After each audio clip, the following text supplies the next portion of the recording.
Oi, gente, tudo bom com vocês? Eu sou a Janine, pra quem não me conhece, eu acho difícil, né? E este é o nosso queridíssimo Bruno. Tudo bem, gente? Eu sou o Bruno da Filosofia. Nós dois aqui vamos então fazer hoje a revisão. A Janine vai falar da redação, né, Janine? Isso mesmo. E nós vamos conversar na redação sobre aumento dos casos de transtornos mentais. Essa proposta é a proposta de número 6 da sua apostila do módulo laranja. Então, se você tem essa sua apostila aí, já prepara, já abre aí para você fazer muitas anotações, porque o que o Bruno vai conversar com vocês na filosofia servirá muito bem para o nosso tema daqui a pouquinho que nós vamos conversar. Com você, Bruno. Obrigado, Janine. Então, olha, primeiro é um prazer estar aqui novamente com vocês.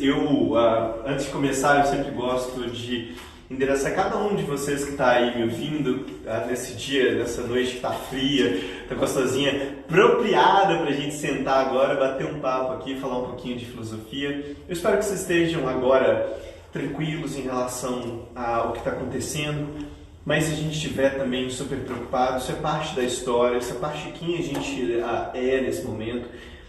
E o que eu vou falar hoje tem muito a ver com esse momento agora de resistência, de ter tranquilidade em relação a esse processo todo, que é o processo que a gente está agora sentindo. Então eu queria primeiro dar boa noite para todas e todas aí e vem aqui comigo para a gente bater um papo hoje sobre o módulo laranja, né? Antes de eu começar a falar dos tópicos, vamos só encaixar aqui um pouquinho do módulo laranja e das nossas lives anteriores, né?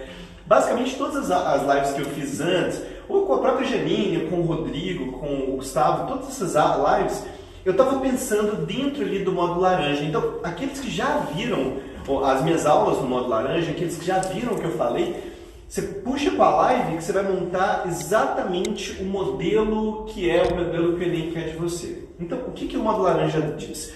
O módulo laranja na filosofia é um módulo do que a gente chama de módulo de transição. Ele começa ali no final dos gregos, no final do período clássico, e ele vai até ali o final do primeiro momento da filosofia medieval. Então, o que é isso, né? Vamos fazer datação aqui. Embora o Enem não cobre, é legal para a gente saber, né? O módulo laranja começa ali dos helênicos, do helenismo, que é por volta do século 2 a 3 a.C., e vai até o 2. Esse é o período. Depois você tem uma pausa, e essa pausa é a filosofia romana. A filosofia romana, infelizmente, o Enem não cobra. Então, é um tema que a gente deixa para depois aqueles que estiverem interessados. Tem muita gente boa para ler no período romano. Eu sempre indico lá para você ler o Cícero. São ótimos caras, muito bons. Mas não cobra. Então, a gente pula lá para frente. E a gente chega nos medievais. Nos medievais, a gente vai do século IV ao século XIV. É o maior período da história da filosofia, mas proporcionalmente também é o período que ele menos cobra. O período medieval é o período onde você vai ter grandes personagens, né? Grandes autores. Tem dois de destaque, que são os dois mais importantes. O primeiro é o Santo Agostinho. A apostila laranja, vocês vão ver, tem muita coisa de Santo Agostinho. E é um autor importantíssimo na prova. Eu sempre me pergunto, Bruno, mas cai negócio de Deus na prova? Cai. Ano passado a gente teve 2 questões do período medieval. Então é uma discussão realmente muito próxima do que vocês precisam na prova. E mais do que isso, é uma coisa que nos toca, afinal de contas, aqueles aqui que são religiosos, aqueles que não são religiosos, de um jeito ou de outro lidam com como a questão de Deus ali vai aparecer. O que você vai ter então no módulo laranja é um grande período, então, que começa nos helênicos e vai até no período medieval, até o final ali do século X. Depois, no próximo módulo que vocês vão ter, vai ter o finalzinho do período medieval, que é aí São Tomás de Aquino e aí o que vem depois. Mas o laranja termina ali por volta de Santo Agostinho. Então é o que a gente viu aqui. Então vamos começar com o primeiro tópico, o tópico que eu trouxe para vocês, que é falar dos helênicos. Qual é o tópico básico dos helênicos? É o tópico que talvez a gente esteja mais interessado atualmente, por causa não só da pandemia, mas por causa da vida de cada um de nós, que é o tópico central dos helênicos é como eu posso ser feliz. Como é que eu busco a minha felicidade? Esse tema é um tema que é muito caro para todo mundo e normalmente a gente pensa, né, que felicidade é encontrar aquela coisa, o dia que eu passar na prova do Enem eu vou ser feliz, o dia que eu conseguir isso eu vou ser feliz. Mas na verdade, a felicidade não é alcançar um objetivo específico. A felicidade, em geral, é um processo de um estado no qual você se sente tranquilo. Tanto é que os gregos vão dizer, os helênicos vão dizer que felicidade parece muito com saúde. Quer ver? Olha, sabe o que é ter saúde boa? Saúde boa não é você chegar e falar: nossa, olha só como é que eu tô forte, olha como é que eu tô incrível. Isso não é isso não é saúde boa. Saúde boa também não é quando você está gripado. Saúde boa é quando está tudo bem. Quer ver um jeito legal de você ver o que é saúde boa? Seu nariz. Eu espero que ninguém agora esteja com o nariz entupido. Se o seu nariz está tranquilo, se você nem lembra que ele está agora, seu nariz está no melhor lugar possível. Imagina se você pudesse sentir todos os cheiros que existem no mundo. Seria desesperador. Imagina se você não sente cheiro nenhum. É desesperador. Saúde é quando está tudo bem. Saúde não é quando está nem de mais nem de menos. É quando está tudo bem. É quando você faz aquilo que você quer fazer. É quando você come, mas não come demais. Come aquilo que te sustenta. Dorme, mas não dorme de mais nem de menos. Talvez uma das coisas mais importantes, falando agora na pandemia, no momento que a gente vive, é justamente se você pensa a felicidade agora, como os gregos pensam, como equilíbrio. A pandemia, ela testa todos os dias a nossa capacidade de ter equilíbrio. De dormir o quanto eu preciso dormir. De comer o quanto que eu preciso comer. Muitos de vocês estão comendo menos, comendo mais, dormindo menos, dormindo mais. E tudo isso vai nos afetando e vai nos desestabilizando. Para o grego, a felicidade não é nem dormir de mais, nem dormir de menos, é dormir no que eu preciso.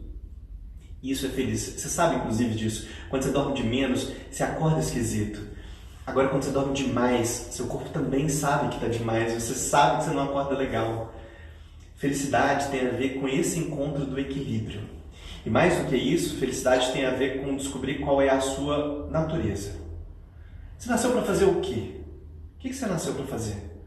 Repara, eu não estou perguntando qual é a profissão que você nasceu. Profissão são coisas que surgem e desaparecem no mundo. Eu estou perguntando qual é a habilidade, o que você acha que você está aqui para fazer. Você está aqui para fazer o quê? Quando você descobre isso, quando você descobre o que você ama, o que você está apaixonado por fazer, é nesse momento que você realiza a sua natureza. Repara, gente, eu não nasci de modo algum para ser professor de filosofia ou nascer para ser Belo Horizontino. Eu nasci porque eu gosto de fazer algumas coisas. Eu gosto de ler, eu gosto de falar do que eu li. É isso que eu gosto de fazer. A minha profissão, ela realiza aquilo que eu nasci para fazer. E eu te pergunto aqui, você nasceu para o quê? E essa pergunta talvez seja a pergunta mais difícil, porque normalmente a gente vive a vida buscando isso. Eu quero descobrir o que eu preciso fazer, mas repara, não é profissão, é o que você gosta, o que você está aqui para fazer. Quando você encontra esses dois lugares, que é ter equilíbrio e realizar aquilo que você nasceu para fazer, a gente cai numa das correntes mais legais do período helênico, que é a corrente estoica. Os estoicos, né, os estoicistas, são autores que são incríveis, porque eles vão dizer o seguinte: olha, como é que eu encontro a felicidade? Os estoicos dizem: olha, encontrar a felicidade é não resistir ao destino. A vida já está pronta para mim. A vida já está delineada. Tudo que vem para frente já está pronto. O que eu tenho que fazer não é lutar contra o meu destino, mas conhecer o meu destino e saber realizar o que eu estou aqui para fazer. Se você luta contra isso, você vai sofrer terrivelmente. Se você, por exemplo, é uma pessoa que tem uma certa característica, um certo gosto, você, por exemplo, é tímido e vai lutar a vida inteira para deixar de ser tímido, você vai sofrer. Realiza quem você é. Descobre o que você nasceu.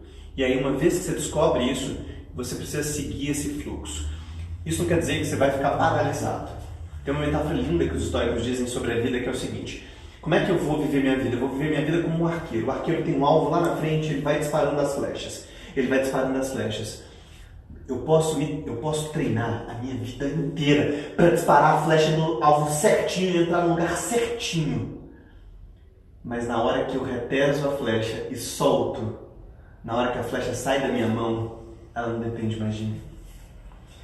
Eu posso treinar a minha vida inteira para fazer um monte de coisas, mas na hora que eu vou realizar, não é mais, eu não tenho mais controle. O que eu estou falando agora com vocês, eu treinei a minha vida inteira para fazer, mas na hora que chega na casa de cada um de vocês que está me escutando aí agora, é seu. E eu espero que a gente tenha acertado o alvo, mas esse acertar o alvo, ele está fora das minhas mãos agora.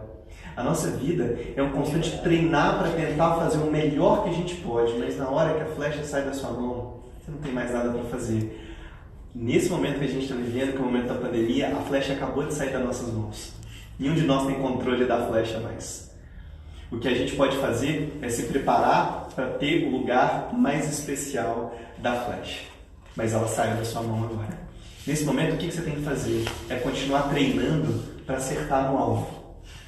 Quando a flecha voltar na sua mão de novo, na hora que você puder mirar, se mirar e a flecha acertar no alvo. Mas na hora que ela sai da sua mão, não há nada que você possa fazer mais. Ser estoico é aceitar essa calma, essa tranquilidade. Tranquilidade não é passividade, tranquilidade é treinar o máximo que eu posso, mas na hora que eu não tenho controle, eu vou ficar calmo. Não diz mais do que eu posso fazer. Essa corrente é uma das correntes mais influentes da história da filosofia, o estoicismo. E ela vai tentar refletir esses dois aspectos, tanto o equilíbrio da vida, mas também realizar a minha natureza. Quando a gente cessa esse momento da história, a gente vai para o período medieval. Quando você entra no tema da cristandade, que é como você reflete Deus dentro da filosofia, aí a filosofia ela passa a ser uma mistura, vocês sabem disso, de dois aspectos. O aspecto cristão, de um lado, mas o aspecto filosófico do outro. Normalmente a gente pensa, que fala assim, nossa, a filosofia é absolutamente racional, é bando de ateus. Na verdade, não. A maior parte da história da filosofia eram pessoas que acreditavam fervorosamente nos deuses, ou depois na cristandade, no Deus cristão. E há uma ideia, que é uma ideia extremamente importante que os medievais vão pensar, que é a história, especialmente de como a fé tem o lugar dela. Tem uma história, e eu vou falar um pouquinho disso, mas tem uma história que tem uma relação direta com o tema que a Janine trabalha, que é o tema não só da redação, mas além disso da própria literatura. A gente chega lá. O que a gente tem da relação da fé e da razão primeiro, pensar qual é o lugar desses dois. Para os medievais, especialmente para Santo Agostinho, a gente tem que pensar assim, como que eu me aproximo de Deus? Como é que eu chego até Deus? Será que eu chego racionalmente até Deus? Será que é possível, usando o meu intelecto, chegar muito pertinho de Deus? A hipótese dos medievais é que eu preciso de uma outra forma de conhecimento, que é a fé. É só com a fé que eu consigo vislumbrar realmente Deus. E a fé é um tipo de conhecimento, e aí eu vou entrar num tópico mais específico, mas a fé é um tipo de conhecimento que a gente chama de conhecimento não mediato. É um conhecimento que é mediato, é um tipo de conhecimento que simplesmente eu sei. Eu não preciso de justificativa. Mas aí sempre dizem para mim, mas Bruno, é claro que eu preciso de justificativa para Deus. Eu te pergunto aqui, olha, eu amo meu filho como se não houvesse amanhã. Eu tenho um monte de justificativas para gostar dele. Tenho um monte de razões. Ainda que não houvesse as razões, eu ainda assim o amaria. Porque eu não amo meu filho pelas razões, eu amo meu filho por alguma coisa que ultrapassa essas razões. O amor tem a ver com um tipo de relação com o mundo que ultrapassa. E a fé é um tipo de conhecimento do qual eu preciso primeiro experimentar. Os cristãos vão dizer, olha, mas é claro que o ateu diz, mas eu não vou conhecer Deus, não é possível, eu quero prova. Na verdade, o Santo Agostinho diz, mas espera aí, você está procurando um lugar errado. Quantas vezes na vida de vocês sabiam e tinham todas as razões para gostar de uma pessoa, mas você não gostou dela? Você tinha todas as razões para gostar. Ou em outro momento, você tinha todas as razões para não gostar da pessoa, mas gostou. O que acontece na vida é que algumas coisas não são imediatas, algumas coisas são simplesmente eu preciso abraçar, eu preciso experimentar. Essa é a imagem especialmente da fé.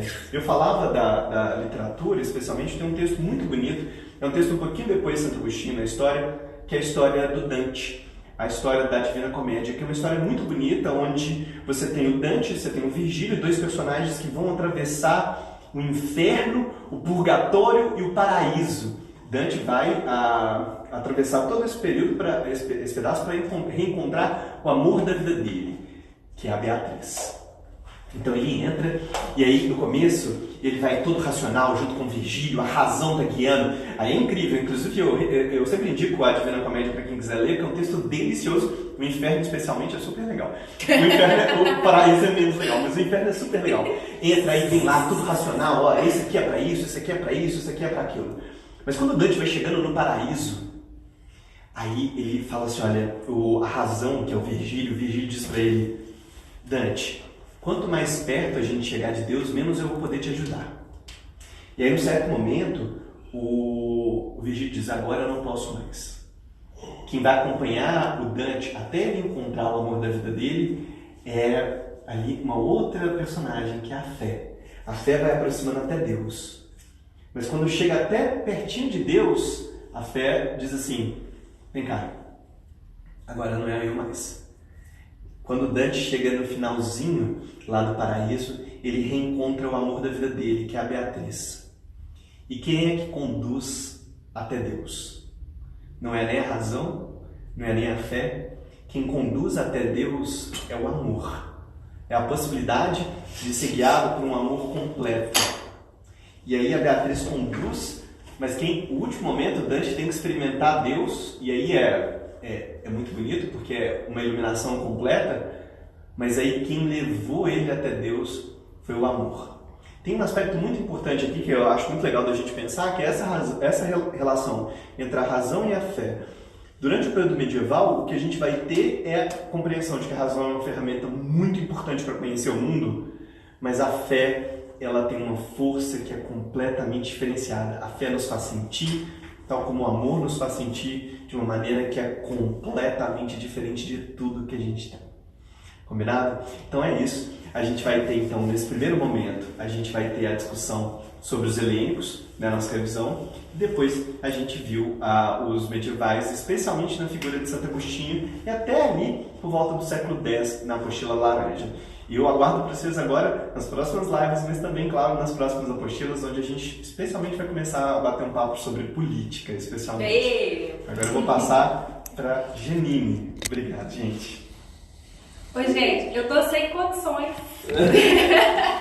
Não dá. Ele lança isso e deixa a gente aqui, Janine. Recompõe culturas. Vamos catar os nossos caquinhos aqui e fazer alguma coisa com eles.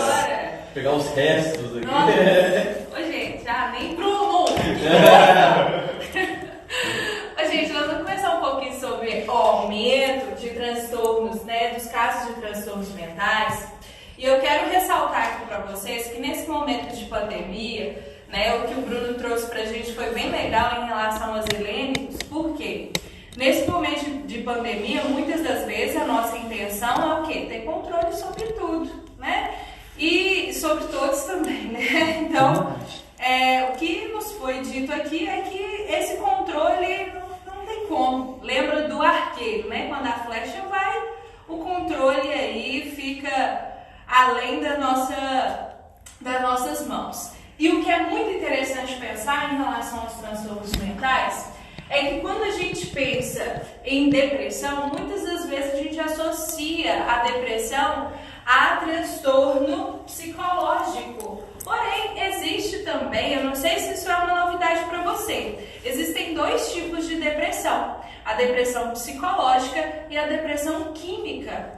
A depressão química tem a ver com uma disfunção hormonal. Isso significa que o indivíduo que é portador desse transtorno mental, depressão química, não tem o controle sobre a ideia de prazer, de felicidade, de bem-estar. E quando isso foge ao controle, né, da pessoa, muitas das vezes essa pessoa é julgada por você não está se esforçando tanto para mudar essa sua realidade. E não só em relação à depressão química, a depressão psicológica também traz esse estigma social. Por quê? Muitas pessoas são julgadas por força, falta, você não se esforça, você não faz nada para mudar essa sua realidade, você tem que conversar mais com a gente e tudo mais. Mas muitas das vezes a gente tem que pensar que existem situações que fogem ao nosso controle, e um deles Uma dessas situações é quando os seres humanos passam por transtornos mentais.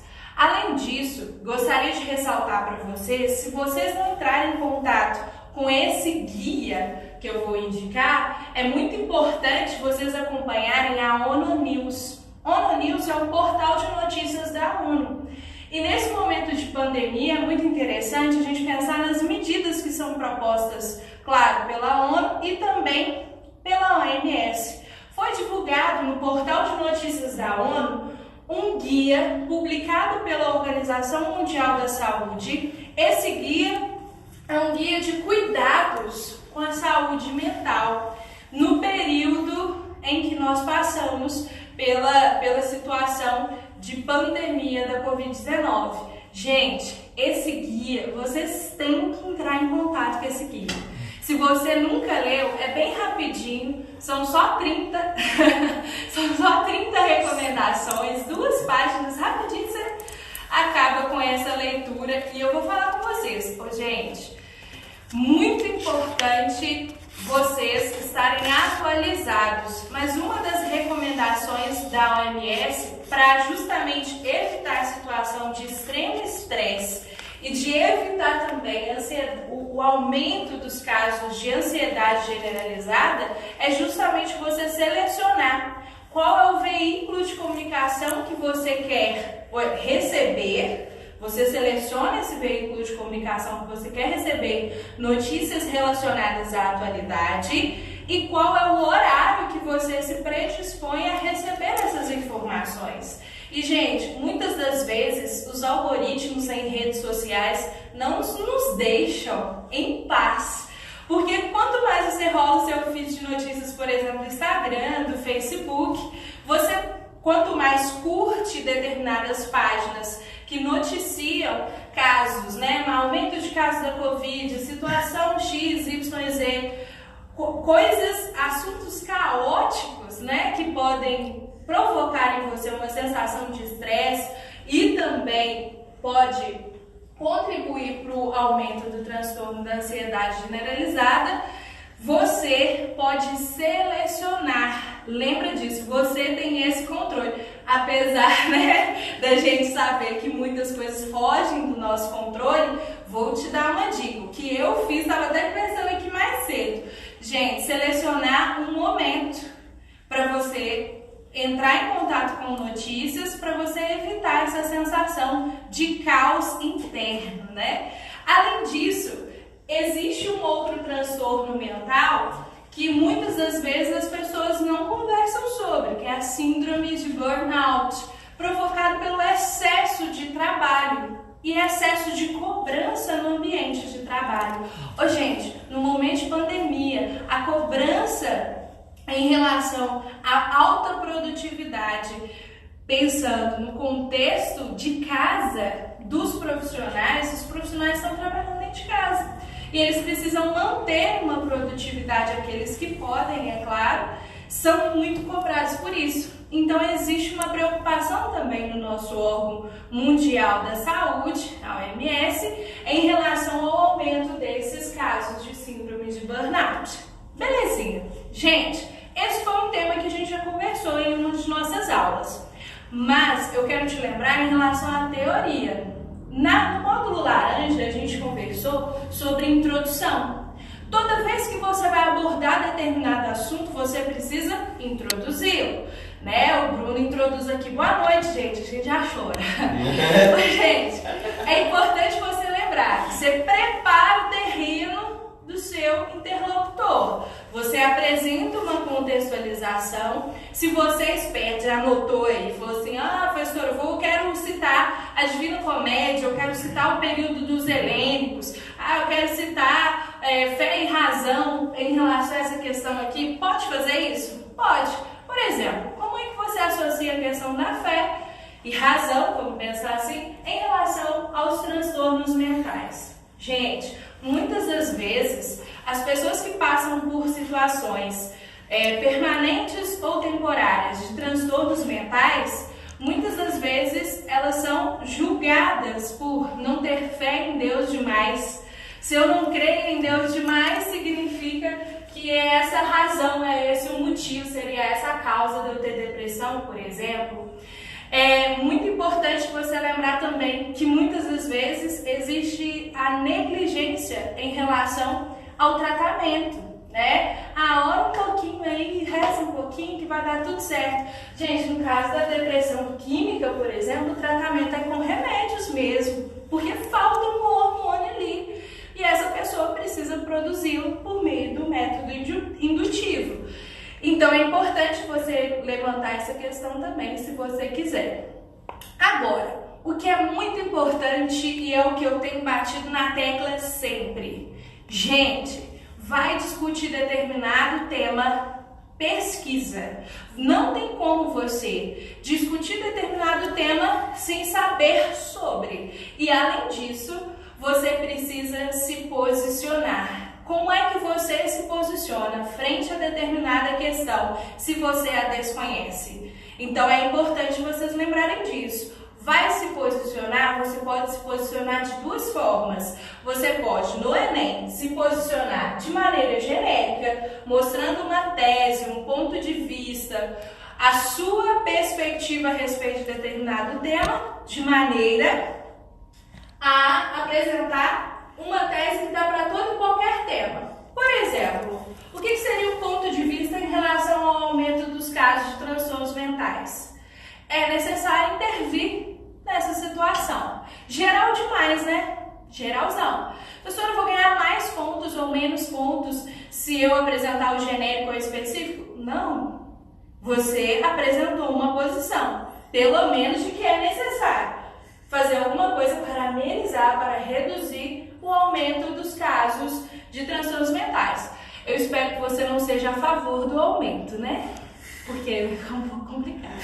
Então, é importante você lembrar disso aqui, de tese genérica. Ótimo. Agora a tese específica passa por um lugar muito especial que a gente vai conversar no nosso módulo amarelo, que tem a ver com a argumentação, estratégias argumentativas. Se você se posiciona frente a determinada questão, você precisa defender o seu ponto de vista de forma muito bem fundamentada. Então tá, beleza. Como que você pode apresentar uma tese específica em relação a essa questão? Eu vou tentar te dar uma sugestão se você enfrenta dificuldades frente a esse tipo de tese, que é válido também. Chega mais. Olha só, gente, você pode, no finalzinho da sua introdução, falar o seguinte: é necessário, então, analisar os motivos e os efeitos. Gente, o que eu vou trazer no meu desenvolvimento se eu alertei o meu corretor sobre motivos e efeitos? Eu vou falar sobre as causas do aumento e as consequências disso, seja para a sociedade e afins, para o aumento de registros relacionados a transtornos mentais, já que depressão, ansiedade e burnout são de grande relevância social. Não estou falando que tem que existir, eu estou falando que é relevante. É relevante para a discussão, é relevante para a implementação de medidas. Lembrando que na sua conclusão, você sempre precisa apresentar uma proposta de intervenção. Então, se você quiser usar isso aqui, pode mudar com as suas palavras, porque às vezes tem aluno que não sabe nada, fala assim: professor, eu não sei como é que eu coloco teste de jeito nenhum. Lembra de sempre começar pelo menos apontando a sua ideia de posição. É necessário fazer alguma coisa. Agora aqui eu disse de maneira específica, apontando a minha estratégia argumentativa para abordar esse tema e enumerando os tipos de transtornos mentais. Eu espero que isso possa te ajudar. Vou deixar aí, porque eu sei que a Ana Clara tá aí, que é a louca do print. Ela já tá pedindo, né? Vou deixar vocês tirarem o print rapidinho. Foi primeiro para este, depois para este. Você já deixou um belo ponto de partida para a turma aqui, não foi, professora? Foi, show demais. Então, gente, encerramos assim. Fechou? Um beijão no coração de vocês. Tchau. Limpem as lágrimas. Até a próxima. Tchau. Tchau.